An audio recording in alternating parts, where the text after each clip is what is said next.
भारत की भूमि पर कई बड़े बड़े युद्ध हुए जिन्होंने भारत के इतिहास को एक अलग रूप दिया। ऐसा ही एक युद्ध हुआ हल्दी घाटी का युद्ध।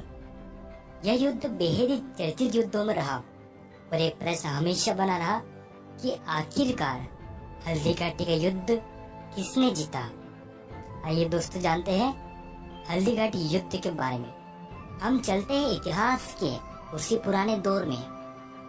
उस समय कई राजे रजवाड़े थे जिनमें मेवाड़ एक प्रमुख रजवाड़े के रूप में विख्यात था। मेवाड़ और मुगल सत्ता के बीच संघर्षों का लंबा इतिहास रहा है। मुगल शासक बाबर के विरुद्ध राणा सांगा ने युद्ध किया। बाबर के बाद उसके पोते अकबर ने चित्तौड़ पर आक्रमण किया और चित्तौड़ पर मुगल झंडा फहराया। उस समय उदय सिंह चित्तौड़ के शासक थे। जब वे चित्तौड़ गवा बैठे तो वे उदयपुर में आकर बसे, जो कि एक पहाड़ी इलाका था। उदयपुर भीलों की वीरता से जाना जाता था। उदय सिंह ने उदयपुर में शासन स्थापित किया। यहीं पर महाराणा प्रताप पले बढ़े। महाराणा प्रताप की माता का नाम जयवंता बाई और पिता उदय सिंह थे। महाराणा प्रताप भील राजकुमारों के साथ खेलते कूदते और युद्ध कला सीखते, क्योंकि महाराणा प्रताप भीलों की देख रेख में पले बड़े थे।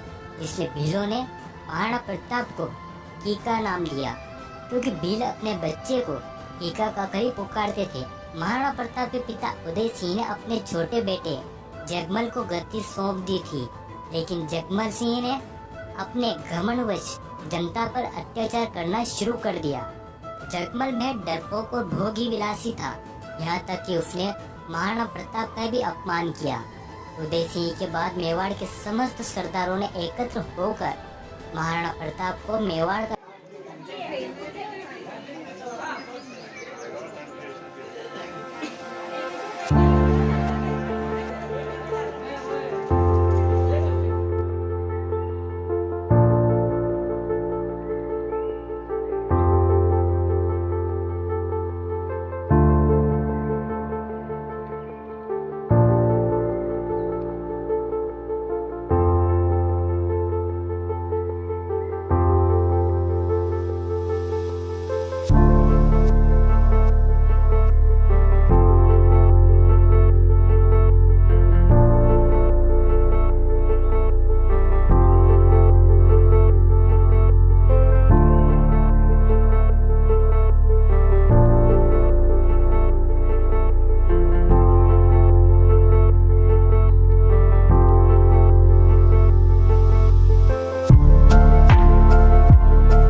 तो उनके वित्त मंत्री भामाशाह ने अपनी सारी सुख सुविधा को छोड़कर अपने राजा को स्वयं का धन 25 लाख रुपए और राजकोष में 20,000 अशर्तियां देश के लिए अर्पित की, जिससे महाराणा प्रताप ने 12 वर्षों तक अपनी सेना को संगठित किया।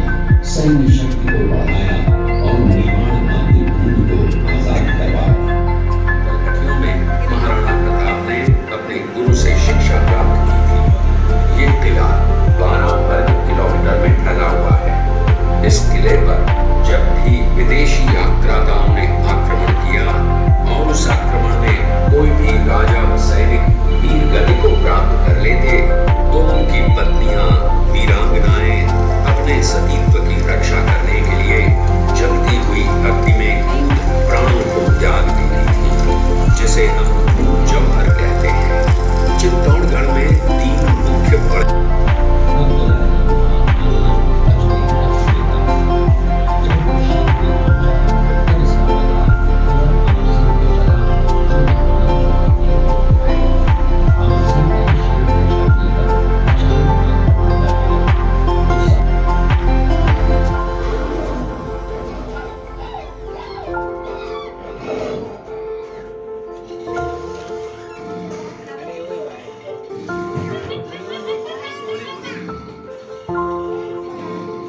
ये घटना महाराणा प्रताप की वीरता को दर्शाती है।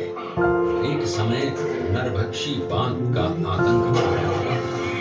वह की थी कि जब तक अपनी मातृभूमि को शत्रुओं से मुक्त नहीं करा लेता तब तक न तो मैं महलों में रहूंगा, न किसी धातु के पात्र में भोजन करूंगा, न किसी गद्दी के बिछौने पर सोऊंगा। पत्ते ही